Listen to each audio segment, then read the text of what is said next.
Kolhapur next समितीच्या वतीनं गेली वर्षभर कोल्हापूर महानगरपालिका प्रशासनाच्या भोंगळ कारभाराविरोधात आवाज उठवला जातोय।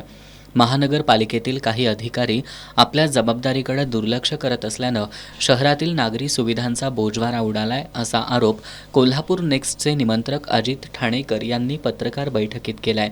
गेली वर्षभर कोल्हापूर नेक्स्ट समितीच्या वतीनं वारंवार महानगरपालिकेकडे विविध नागरी प्रश्नांचा पुरवठा केल्यानंतर परवाना, पाणीपुरवठा आणि आरोग्य विभागातील कामकाजात काही प्रमाणात सुधारणा झाली। मात्र नगररचना विभागासंदर्भात वेळोवेळी तक्रारी करून देखील कोणत्याही प्रकारची दखल घेतलेली नाही। महापालिकेनं बेकायदेशीर बांधकाम प्रकरणी 5,000 बांधकामधारकांना नोटीस पाठवल्यात, मात्र कारवाई शून्य आहे। गेली वर्षभर अनेक नागरी सुविधांबद्दल तक्रारी करून देखील महापालिका प्रशासनाला जाग येत नाही।